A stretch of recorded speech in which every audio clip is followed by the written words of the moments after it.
A very good morning to you. The two select committees of Parliament formed to oversee the implementation of the Election Laws Amendments Bill 2017 will table their report today, signaling the determination by the Jubilee leadership to amend the election laws before the repeat presidential election. The tabling of the report seeking changes in the electoral laws comes just 15 days to the repeat of the presidential poll slated October the 26th.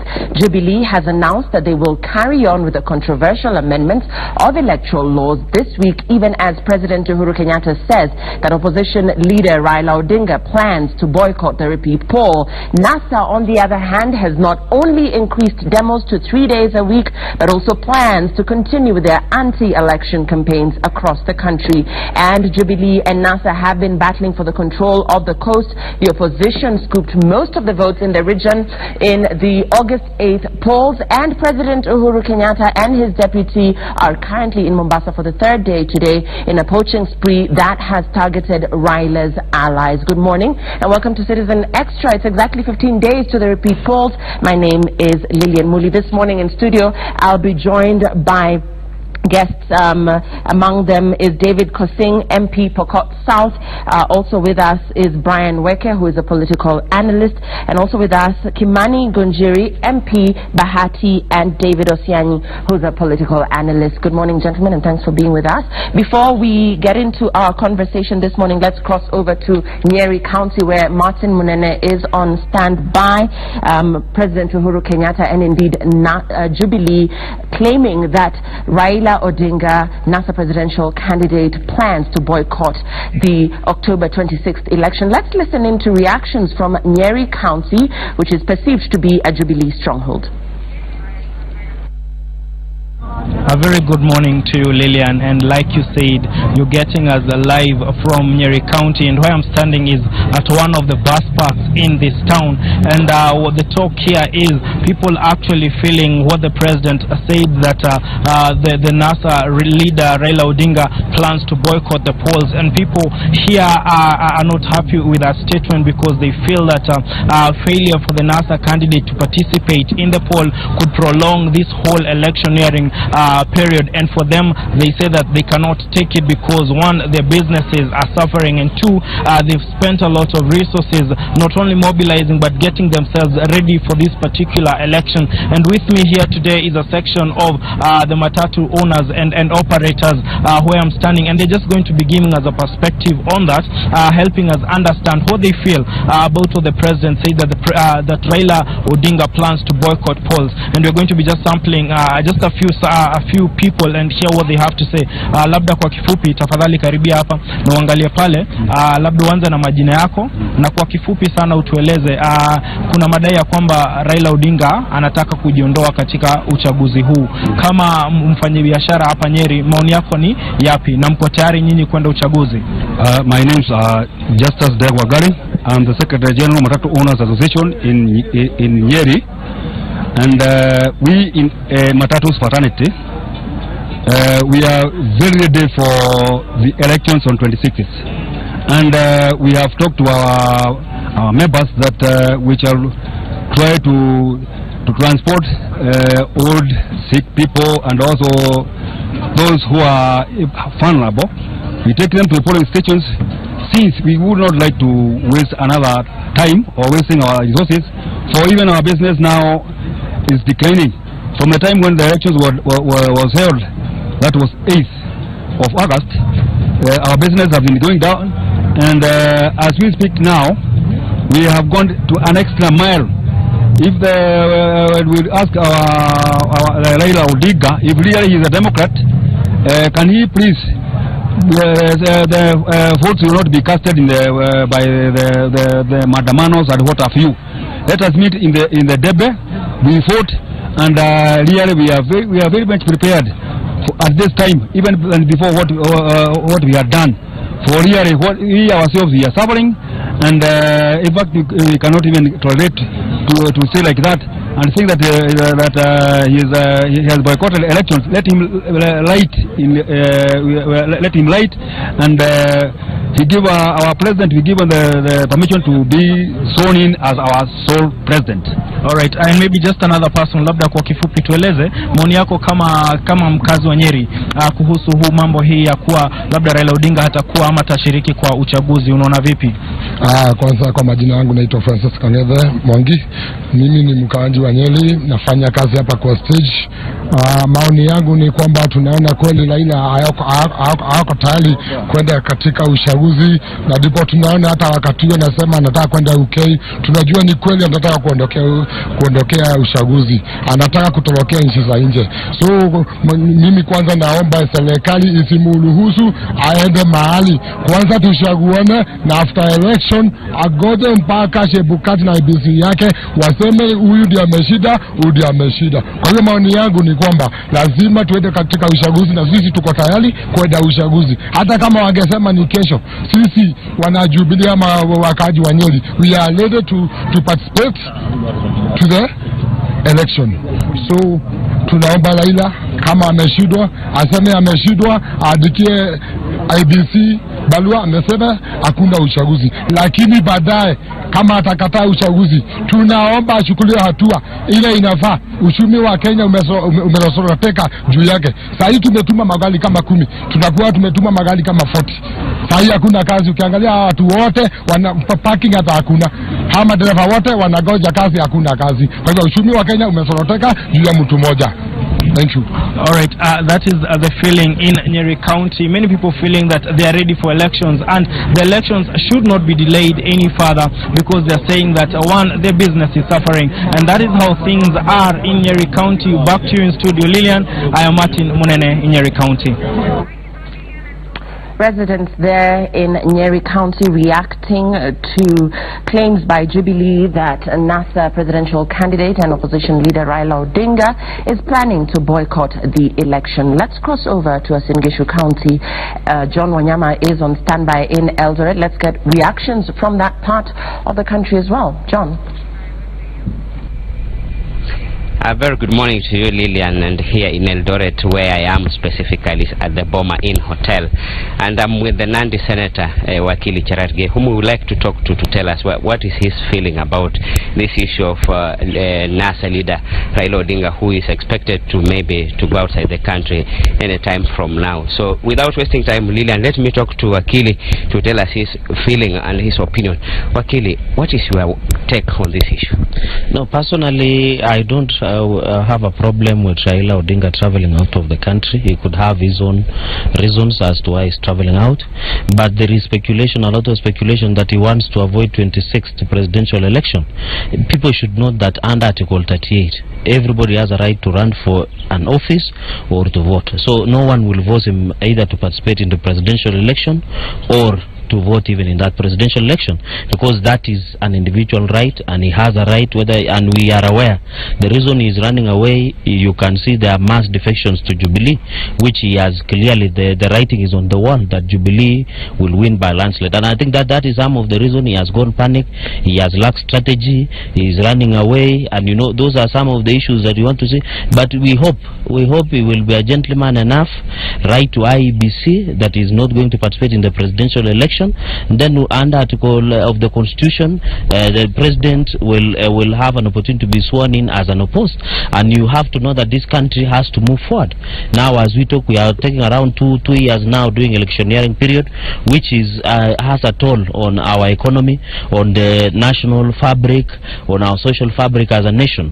So some of these we need to come to a complete stop to doing politics. Kenyans now want service delivery, and I think the transformation agenda of the President Uhuru government must go on, because we have seen clearly they don't have an agenda for this country. Wakili, imagine a situation whereby there is no Raila in this election. Do you think there's any need for you to hold election then? No, it will be unopposed, because as I said, you know, under the Bill of Rights in chapter 4, I think, of the Constitution, every Kenyan has a right which is inherent. The fact that under Article 38, you know, we cannot force Raila to participate in this presidential election. When IEBC said there should be 2 presidential candidates, Raila Odinga and President Uhuru Kenyatta, and Raila has decided not to participate, who are we to force? Even the president cannot force anybody either to run for an elective office or to vote. So we don't see, it doesn't have any impact. In fact, the better it doesn't run, it is better for the country, because the country will remain united. The president now will take over and continue the transformation agenda and move forward as a country, because we have to restore the confidence that we always have in our institutions. Number 2, we now the economy, the Kenyans need to go back to their normal life and continue transforming this country. Maybe what is the situation of the economy, especially in Nandi and the entire region and Kenya at large? The situation, the economy is not as good as, of course, we expect, because of the uncertainty with the pending presidential elections. But the confidence has been restored when the president said he will ensure, as the president, that there is no violence, that there is no breach of peace in this country. And I think that is what has restored confidence among Kenyans. In my county specifically, and even across this North Rift region, our people are continuing their daily jobs, daily lives. In fact, as we talk, the people are now about to harvest maize. Of course, this being the grain basket of the entire country, or you call Ugali basket. So our people are continuing as but you know, some of us border with some of these counties like Kisumu, where we normally supply our mostly our agricultural products like milk and maize, but because of the Monday, Wednesday and Friday's demos, it has somehow affected some of the deliveries of these the products that we get on our farms. But looking at the economy is not doing badly, because the president has taken necessary measures and precautionary measures, and even the security agencies. We want to thank the security agencies in this country. They are becoming proactive in ensuring that we have a peaceful election, we have a peaceful country. And I'm happy finally that as you go across even my county and even across the North Rift region and even Kenya at large, Kenyans have realized Kenya is much more bigger than us. Elections will come and go, but Kenya will remain. And I think that is what the attitude we are getting from Kenyans, and even especially from Nandi County. Thank you very much, Lilian. Those are views from Senator Cherargei, and as you've heard him, he's saying really Raila has an opportunity. If he wants to go out, he can go and come back, and if he wants to move out more to boycott the election, he can do that because he has his own rights. Lilian, people here, especially in Uasin Gishu and maybe this region, people feel like they are confused, because today this leader is saying this, tomorrow the other leader is saying this, so they are confused, not knowing what will be following next, and they have to feed their children, they have to take their children to school. And as you've heard from Senator, the economy, especially from this region, also is going down each and every day, hoping that tomorrow will be a better day. Lilian. That's John Wanyama there in Eldoret. That's in Uasin Gishu County. I beg your pardon. And Raila Odinga, of course, declaring that the courts will not force him to participate in an election against his free will. The reactions we're getting on the ground there, a replica of the reactions in Nyeri County, where residents are concerned about the state of the economy currently, following, of course, the ruling by the Supreme Court that there must be a repeat presidential election, which is slated on the 26th of October. Let's cross over to Mombasa County, where Bikidusa is on standby. The Jubilee Brigade currently in Mombasa County for the third day today. Uhuru Kenyatta and his deputy William Ruto are in Mombasa County. Let's listen into what's currently happening at the coast, and indeed today's itinerary, what we're expecting to hear from the duo. Well, a very good morning to you, Lilian. Right now I'm in Kisauni here in Mlaleo, Mombasa County, and it's the third day where the president is in the coastal tour. Basically today he will be in Kaloleni area, and Kaloleni is in Kilifi County, and later we are told that he'll be visiting Taita Taveta actually. And right now I'll be joined by residents of Mombasa. You know, the president has been here and a lot has been said. Even some of the people who were in NASA, some NASA leaders defecting to Jubilee, including including the former senator from Mombasa, Hassan Omar. And yesterday, the president said about Raila Odinga, NASA leader Raila Odinga, that he is not ready for election. And I'll be joined by some residents of Mombasa who will be giving me their reaction concerning the same matter. Naam, tueleze majina yako na hisia zako kama mkazi wa Mombasa kuhusiana na matamshi ya rais kwamba Raila Odinga hayuko tayari kwa uchaguzi. Angalia kamera. Majina yangu kamili ni Mohamed Matano, natoka Kisauni, Mwandoni. Raila Odinga yuko tayari sana kwa uchaguzi, lakini uchaguzi ulikuwa na matatizo, kwa hivyo lazima yale matokeo yake anataka ifanywe kazi. Kwanza watu wa IEBC wafanywe mabadiliko kwa sababu wao ndio walikuwa na shida kubwa. Unaona? Ya pili ni kuhusu mambo ya kubadilisha hii mambo atakubadilisha kwa bunge kwamba sheria za uchaguzi zibadilishwe. Hiyo si sawa. Kama kweli wako tayari na Uhuru kweli alishinda, ni akubali matokeo yale sheria zile ambazo Raila ameweka zikubalike. Kwa sababu mpaka sasa hivi Rais Uhuru kwa uongozi lakini haiko kwa haki, kwa sababu hata uchaguzi wa nyuma hakushinda kwa sababu Mutunga kama alilazimishwa ndo akajitoa mapema, na huyu Mungu amempa nguvu ya Maraga akaweza kutangaza kuwa uongozi wa sawa huyu uamuzi. Kwa hiyo tutataka Uhuru Kenyatta aheshimu sheria na wakubali wafuate sheria za atia mbele matoko ambayo Raila anataka yatimizwe ndio kweli uchaguzi ufanyike. Asante sana, itakuwa tunaweza kujiunga na mkazi mwingine. Na majina yako na hisia zako kuhusiana na hatua ya rais kusema kwamba kiongozi wa NASA Raila Odinga hayuko tayari kwa uchaguzi. Na mimi kwa majina naitwa Tony Franklin Wangalwa, mimi naishi hapa Kisauni, hapa Beersheba. Jambo la kwanza ningependa kusema kwa pande wa serikali. Manake serikali wanapozunguka each and everywhere wakisema kwamba viongozi wa NASA they are not ready for election. That is a lie. Because sisi wananchi ndio tuliamka tarehe 8 tukapiga kura na njia ya amani, especially Coast. Tulipiga kura na njia ya amani tarehe 8, hakuna mtu alipiga kelele.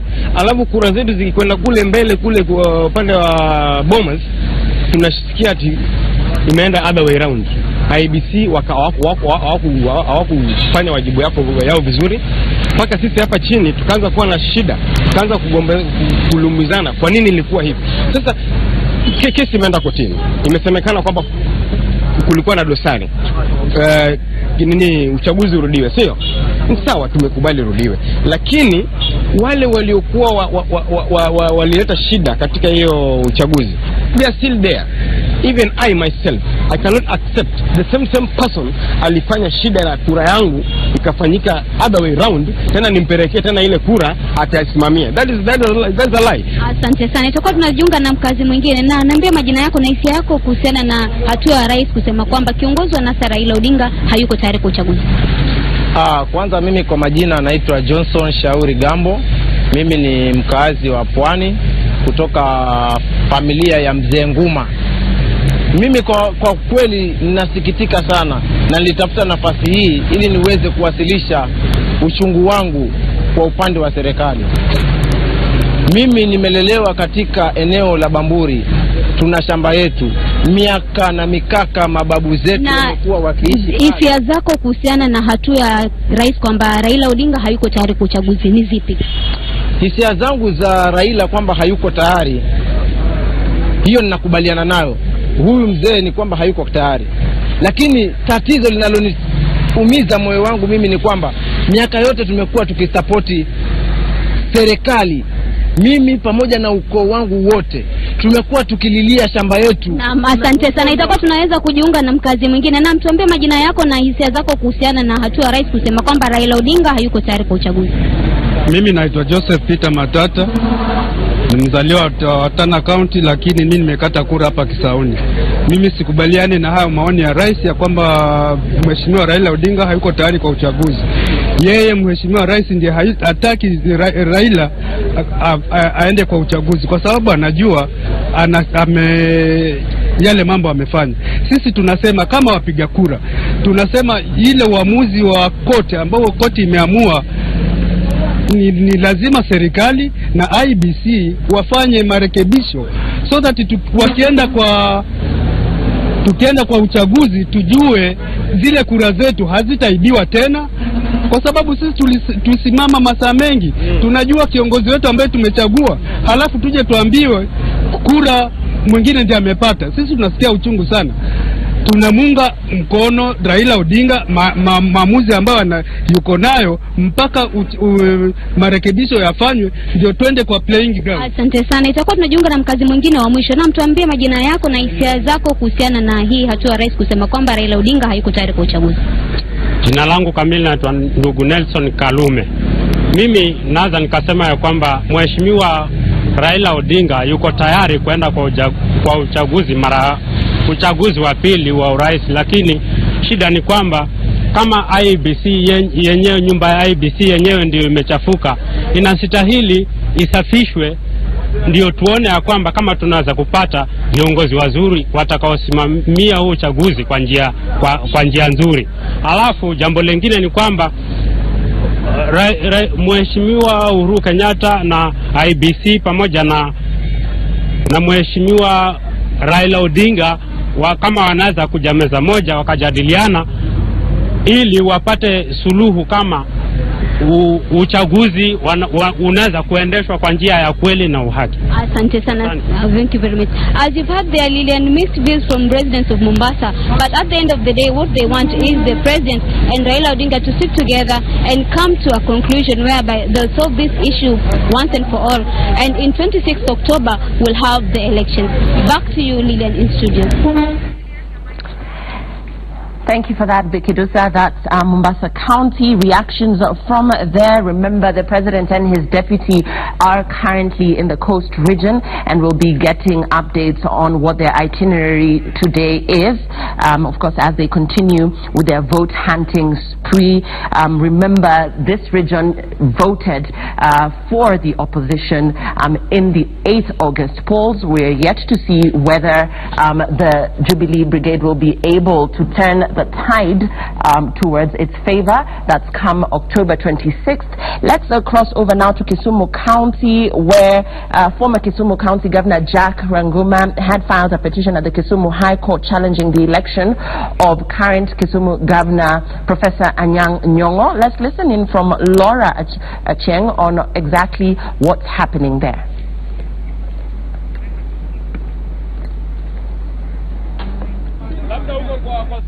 Center, and where we are right now is at the Kisumu High Court, where any minute from now we understand that Jack Ranguma is in the court chambers right now, of course awaiting the judgment by High Court Judge Justice David Majanja concerning whether the case the petition he'd filed against challenging the re-election of the governor Peter Anyang' Nyong'o will be proceeding to full trial. Now it's a case that has attracted quite the number of public following, and maybe behind me there was quite some pockets of people just standing outside basically waiting to hear the outcome of the ruling. Now we understand that former Governor Jack Ranguma is in the court chambers already, but we don't know who is representing the Governor Anyang' Nyong'o, who is currently out of the country. Of course we will be following up to see who is representing Anyang' Nyong'o. Now we understand that Ranguma, if you remember, Lilian, had filed his petition at the tail end, actually on the very last day where there was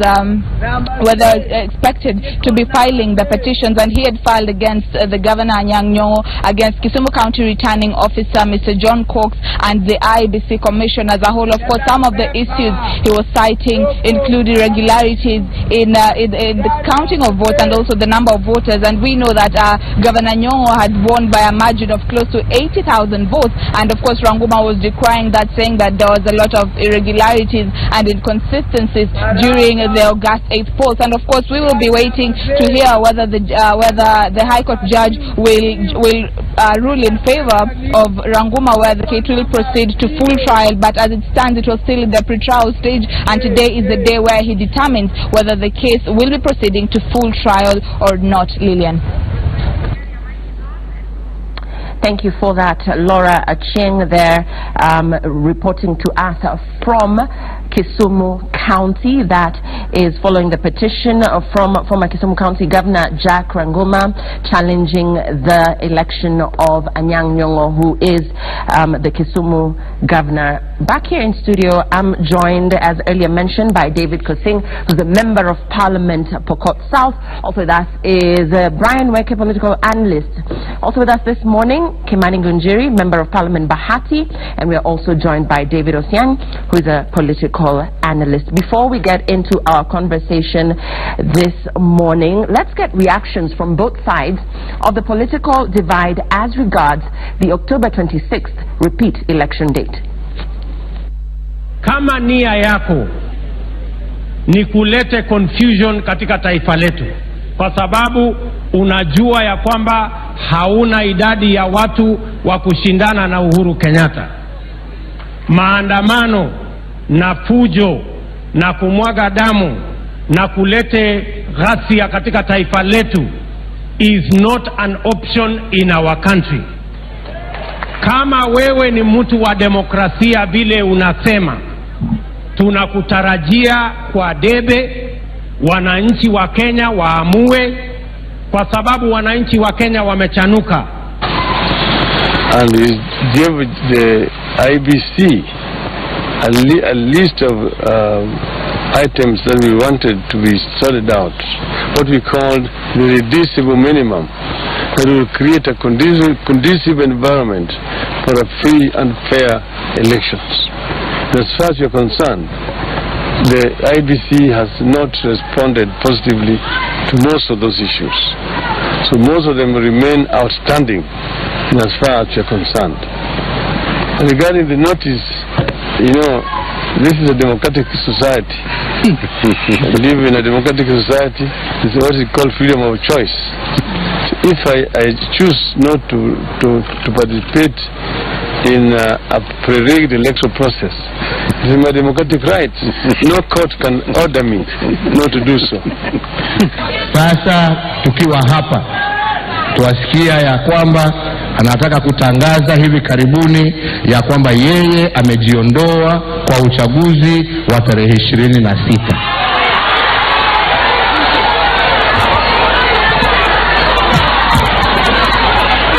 Sijui ni sababu gani atatuambia, kwa sababu excuses hamalizi. Mimi nataka nimwambie Wakenya wamechoka jameni. Wakenya wataka kusonga mbele. Wakenya wametumia pesa za kutosha. Jameni, kama utaki uchaguzi, kaa kando, uende nyumbani, wacha taifa iende mbele. This kind of speculation doesn't help anybody. Atikusema Mheshimiwa Raila ataenda alafu atarudi wakati ambiwe wa baba while you are away. You know, you can see this fear. Wapoe, let them, you know, relax. We are in a very open democratic country, and if there are decisions to be taken, they will be taken openly, they will be defended openly, and this is the position. Those are sentiments from both sides of the political divide. That's NASA and Jubilee. I'll start with you, Mheshimiwa Kosing. From what we are hearing from NASA, they're saying no elections if there are no reforms. That's what we are hearing from them. You in particular had filed a petition to compel Raila Odinga to take part in the election. He is now saying that democracy dictates freedom of choice and that no court can order him to participate in an election. Lillian, I thank you very much, and by extension also thank this station, because this is widely watched by majority of Kenyans. Number one is that I think my petition was misunderstood by the general media, and you know, they choose what they want and how they want to put it, but the petition is very clear in terms of the prayers that are here in this petition. This petition has 11 prayers. One of them, and you can reduce for purposes of consumption to 2. That number one is very clear that Raila and NASA are not interested about elections, and they have not been interested, leave alone the fresh elections. Even the 8th election, they were not interested. They took IBC to court every day, raising roadblocks so that the election is not done. They are not interested in any election because they know they will not win. What they are interested and working for, they are working for nusu mkate. They want to precipitate a crisis in this country, whereby election does not happen on 26th. They want to cause chaos in this country, so that even if election happens on 26th, that they would want to come back to court again and challenge the validity of those elections. Why? Because they want to precipitate a crisis, and then after crisis, then they call for international communities to come in, international coming in, and calling for dialogue. What's dialogue? Dialogue is nusu mkate. What is in my petition, Lillian, and for the benefit of Kenyans, very clearly, is that I have gone to court and said, look here, one party, court order, this is a court order. It is not a willingness.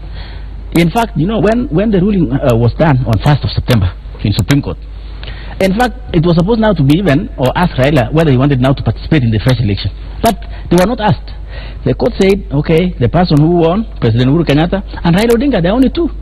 Now we are seeing increasingly one candidate, Raila Odinga, is not interested. Now I've gone back in my petition and said, if Honorable Raila Odinga is not interested, then the court should give direction, because they are the ones who took us here, to give us direction and say, look, if you're not interested, declare Uhuru Kenyatta president, and we move on. The Attorney General yesterday said that indeed there is no court on this land that can force a candidate to participate in an election. Absolutely. And nobody is asking any court to force anybody. And even this petition is not asking court to force Raila. That was a misunderstanding, and that's what I'm trying to explain. That the petition is saying, which is the truth, if, for example, one candidate is not interested, then the other candidate remaining is unopposed. And then we move on. Number two, there is also something they want to hide on, which this petition is trying to address. They are trying to hide on Article 138(2), which is that if a presidential election is to be done like what we are going now, that election shall be done in each constituency. What is happening, and they have seen one of the governors has written, that without the reduction of minimum, there is no election in my county, you know, and so on and so on. And this is in public domain. There is no election. They want to hide under that article and say, you know what, influence their supporters in constituencies that they can manage, and then after election, they come back and then... Therefore, even if one constituency misses out on the election, then the election is declared null and void. If you look at that article, it's not very clear, but it says shall happen in each constituency, meaning they want to block certain constituencies and then come back later and challenge the validity. That is one of the prayers in this petition, that if you participate, or if they want to participate on this election 26th, then they should not facilitate breaking of the law. That is Article 138(2), and hope to benefit from the law by coming back to challenge the validity of this election. Those are things that are being addressed. It's not about... Those are the issues that you are raising in your petition, in your prayers. We'll come back to you. But for clarity, this petition is not seeking to force anybody. I am very clear. Article 38 of the Constitution makes it is free for anybody to stand, or whether you don't want to stand. But those are the clarifications that I'm seeking, the two main ones, because this country is bigger than an individual. Really. Brian Weke, no elections if there are no reforms. What's your interpretation of that? I think, let's be very honest, it is very sad that the political class have reduced this issue to be a Raila Odinga issue, to be a NASA issue, to be a Jubilee issue. For me, where I sit, these elections, we need to strengthen systems as well as individuals within the commission to ensure that if your child today inspires Kenyans, or my child, or Mheshimiwa Kimani Ngujiri, who has worked hard to be where he is today, the daughter or the son inspires Kenyans to the level where people believe in them, then they ought to run a credible process. So for me, again, can never be and will never be about the issue of NASA, Jubilee, Raila Odinga and individuals. If you look at the Supreme Court ruling, and it is very clear that there are certain thresholds that the Commission did not meet. And it is very sad that in this country, we can sit and forget the fact that Supreme Court nullified elections, yet there is no accountability on the part of the Commission. So you're telling us, Supreme Court said, oh, this was not done within the law, there were problems, it did not meet certain thresholds, then nobody is held accountable. And you want to tell us that you can quickly organize for an election and you've not taken responsibility? We are in possession of the chairman of the commission, who is very clear on a memo saying that this happened, this did not happen, this did not happen, yet the commission is not coming out publicly to tell us This is how we've dealt with these issues. And therefore, for purposes of clarity, what happens if IEBC does not meet NASA's irreducible demands? You see, if you look at Article 38, it is very clear. Raila Odinga as an individual or as a presidential candidate is within his constitutional right not to run. But now I'll explain to you, if you look at the law, IEBC first and foremost, the court did not order for the court ordered for a fresh election. So IEBC, in their wisdom, they used the 2013 ruling to say that it is only the petitioner and the third respondent. In my view, they actually erred. Now, again, they cannot use the Supreme Court ruling selectively. And that's the reason why you're seeing Jubilee are actually extremely worried. Because if you continue reading that particular ruling under paragraph 290, it says in the event that those two candidates, one opts out or dies, then you have to conduct fresh nominations. And again, that's why people are worried. If Raila Odinga chooses not to go for elections, then because again IEBC erred in deciding that it's only Raila Odinga and Uhuru Kenyatta to participate in these elections, then again somebody will definitely go to court and say, look here, Article 138, the one that Mheshimiwa Kosing is talking about, did not envisage a situation where there is actually a fresh election. And that is the reason why the paragraph 290 is legally binding. Let's talk, just going back to the law, Mheshimiwa Gunjiri, Raila Odinga has not formally withdrawn from this race. Right now, this is speculation, and this would be required by the law that he formally withdraw from the race. What then does that say about his candidature? And tied on to that, if he withdraws formally, what does the law say about the only remaining candidate, who would in this case be Uhuru Kenyatta? Thank you for giving me that opportunity. Let me first say that, first I correct for my friend here, saying that Jubilee, they are fearing. They're not fearing anything. And we have never, and we shall never have a dream. It is not in our vocabulary that we fear anything, because we are following the law. Let me come to the issue that it is true. This is just speculation, and also later mentioned he cannot be forced to go for election. That is good, because he is in the right democracy of saying what he thinks. He just mentioned, but he has not done it officially. But don't forget, we are in politics. And when we are in politics, we did some things. And when we did and mention them, there's no harm of that. Saying that maybe he is not ready because of maybe how we are saying, that is not anything. It's not an offense. We are in politics. Maybe we are throwing that for him to come out, so that we can know exactly what is his intention. So it will not be taken a big discussion that there's a problem because of him saying that. Because actually I agree with you, he has not done it officially, because he must write a letter. But we are not stopped to respond, because we are in politics. We are not preachers ourselves. We are not bishops. We are in politics, and we must respond the way the politics is coming. The other thing you're saying, I don't think there is something very big actually to save these Kenyans. My friend here is learned. He has a degree in law. Let me tell you, either you have those degrees or the other person is a bishop or what, there's something here we are lacking. There's something called wisdom. It is so important to have wisdom, because when you have wisdom, you can measure many things. Because the Lord did not create a human being. He was not created by the law, but we created the law ourselves. Talking. So we have a space. Just a minute, let me finish. We have a space here, because if us made the law as a human being, so we have a space because of wisdom, looking what can we make it better to make this process. Don't forget that the Chief Justice said, if you bring this election again with those errors I have mentioned here, I will still do the same. Who are we as lawmakers, Mani? As lawmakers, we may wait. We may wait to see, and we are warned. Don't pass here If you pass here, I'll still cut you the way I did it. David, it's for us to see what we can do. Yeah. I mean, on a serious note, talking about just let's go back to Uhuru Kenyatta's sentiments yesterday. He says that they, as Jubilee, believe that NASA is planning to announce that their presidential candidate will not participate in the election. We now understand that Raila Odinga is planning a trip to the United Kingdom.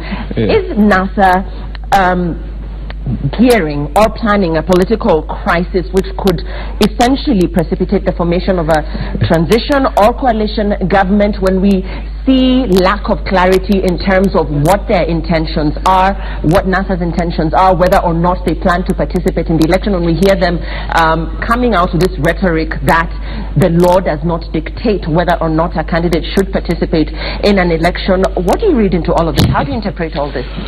Well, I first have to appreciate the wisdom of Mheshimiwa Ngunjiri. In their wisdom, which I bet is lack of it, they've decided to make retrogressive, to amend the electoral laws retrogressively, but that's wisdom. We'll come to that. Now, Raila Odinga is a patient who on 8th of August went into in for surgery. While in the theater, a team of doctors, here the IEBC commissioners, did a surgery on the patient.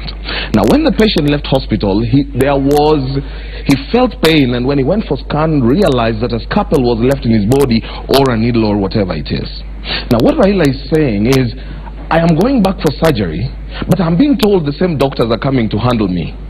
The scanning machine doesn't tell me who really left this here, but I'm not comfortable with this team of doctors handling me in my second surgery. You have to appreciate where he's coming from. His fears are legit. His fears are, have a basis. Now, as has been rightly put by Brian, when the ruling was written, it's actually the 2013 ruling, it said, should one of the candidates boycott a rerun or die, then a new election will ensue from the nomination.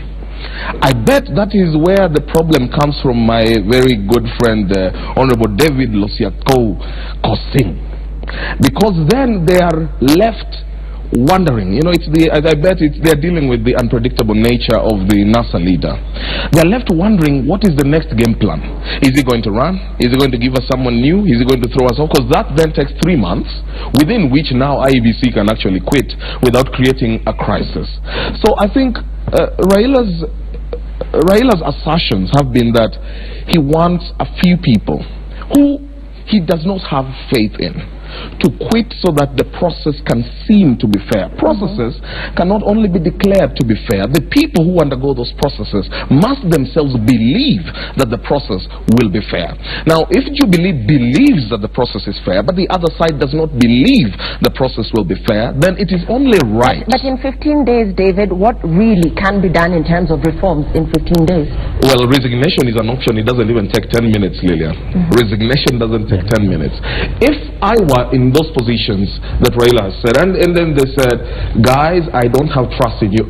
As a person who is conscious of a sense of nationhood and patriotism, what I would do is say, if you don't believe in me, whereas I am guiltless, and whereas I did no wrong in the previous election, but you have shown you don't believe in me, I will quit so that then the country can move forward. Brian Weke, what does the law say about the only remaining candidate if indeed NASA does not participate in this election? What happens come the 26th and indeed the 1st, by which time 60 days will have elapsed?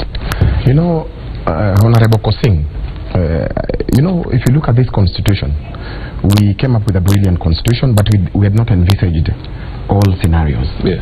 I can tell you for a fact the constitution is very quiet on such a scenario, and that's why you're seeing Honorable Kosing is attempting to go to court and trying to compel the court to declare that in this event Article 138 ought to happen.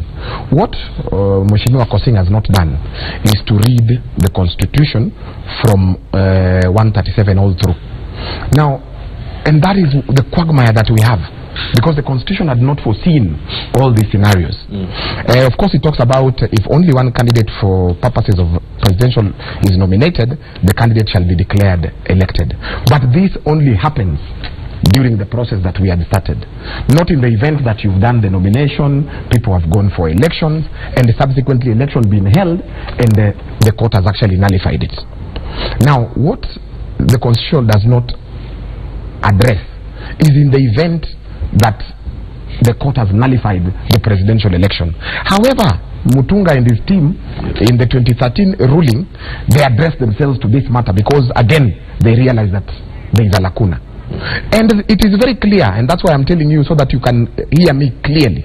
Under paragraph 290, it says very simply that in this scenario, if one candidate opts out, then you have to conduct fresh nominations.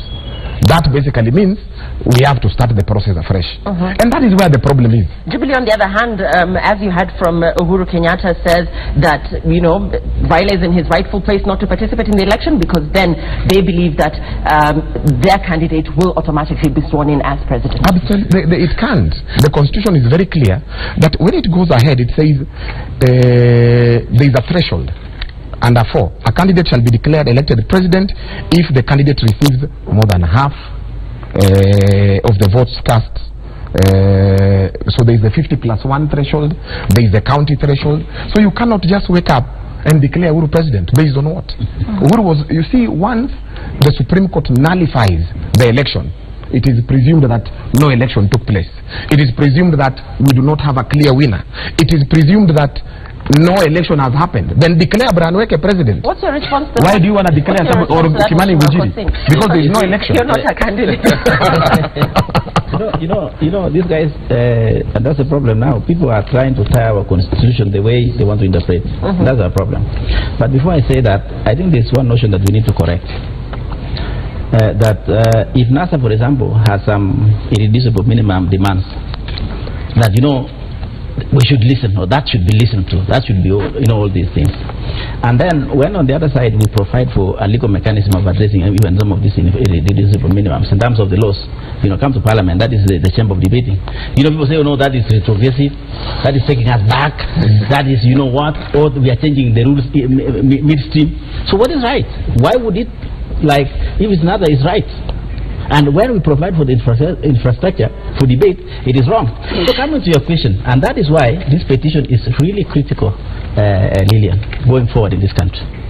I'm believing that this is the breathing space for us now, because it's the court that took us where we are, and we have gone back to the same court and asked, look, you took us to where we are, so please provide for a direction, because it looks like even this discussion here, which is going on, it looks like NASA is so happy that this country will go to a crisis. They are so happy. They are in fact, they are praying for that to happen quickly. They say, oh my God, let it happen, 60 days, and then, you know, now they're coming with 30 days, and then the speaker, and so on. I've even been listening in a number of shows this morning. They are so, they are like excited for this country to go to the dogs. We are not, as people, not necessarily as Jubilee, but as people who of goodwill. What's happening now in the country? Colleges are closing. Your universities, you know, people are home. No money circulating. Everything is confused. Why not? What's going on? We need the country to move forward, and that is why, to answer your question, that is why going forward, it is the court that. Remember, we are on what I call myself court nomination. Uhuru Kenyatta and Raila Odinga, Mheshimiwa Raila Odinga, are on court nomination. Ideally, in a normal process, you take your nomination to IEBC and so on. You know, that is willingness. But in this one, it is not. It's not willingness. It is a compulsory. It's a kind of a compulsory nomination. It is the court on 1st of September that said so and so will go to the polls. That is Mheshimiwa Uhuru Kenyatta and Raila Odinga. It is a directive. It is a court order, Lillian. And the country should listen. It is a court order.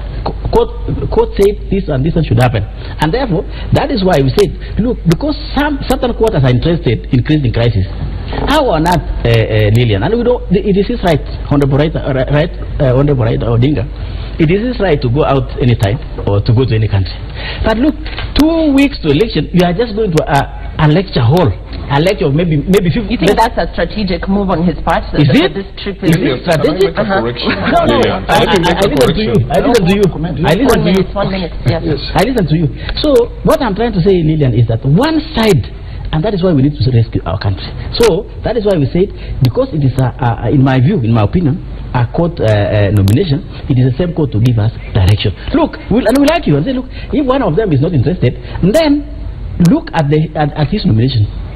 decline his nomination if he doesn't want to defend, and declare Uhuru Kenyatta under Article 138, one of the code. It provides for. We are coming back to you, gentlemen, with more on that. 6 NASA supporters have been freed on a 2,000 shillings cash bail each after being charged with participating in anti-IEBC demos without notifying police. That's in Machakos County. We're crossing over to Machakos County there, where these 6 individuals will be taking plea. Let's listen in from Enoch Musui on the state of affairs there. Hello, Lillian. Hello, Enoch. Good morning. Morning to you. Give us the latest from the courts there. We understand that the 6 NASA supporters who were freed on cash bail yesterday will be taking plea this morning. Yeah, 6 people, among them 2 women and 4 men, will be arraigned to court today for allegedly trying to demonstrate in Machakos yesterday. The 6, namely Doris Emmanuel, Felicitas Muzeu, Charles Ndunda, Walter Malova, Bosco Ndivo, to take plea before Machakos court after the prosecution yesterday said that they needed 24 hours to do the investigations, but through their lawyer, Sharon Bide, the advocate argued that the 6 should have been accused before they were brought to court. But now, he wondered how the 6 were brought to court without accusation, yet the police had arrested them in Machakos. The 6 were yesterday arraigned before resident magistrate Catherine Kisiangani, but according to the prosecution, they not finished the investigation, and that's why they needed 24 hours. The court refused to grant the prosecution the 24 hours they had requested, and through the magistrate, Catherine Kisiangani, the 6 were thought to appear today in Machakos court and were released yesterday with a cash bail of 2,000 each. The 6 were part of a group in Machakos which wanted to start demonstration yesterday, but before they could start, police ambushed them and arrested them immediately. So we are in the Machakos law court waiting to hear the prosecution if they'll bring the accusations today. And still yesterday we talked to one Honorable Peter Matusi who said that they had notified the police about their picketing and demonstrations, but wondered how the 6 were arrested, because all you need is to notify the police to provide security. But they are waiting to hear how the prosecution will go on in Machakos local. That's Enoch Musui in Machakos County. As you are well aware, NASA has increased its demos to 3 days a week. It plans to continue anti-election campaigns across the country. That's Enoch Musui updating us on the plea that the suspects that were believed to have engaged in those anti-election demos are about to make before the law courts there. We're coming back with more in the next hour. Remember, the 2 select committees of Parliament formed to oversee the implementation of the Electoral Laws Amendments Bill 2017 will table their report today. We will be talking about that and more around the politics of the day ahead of the October 26th repeat election date. We're coming back with more in the next hour. Stay with Citizen Extra.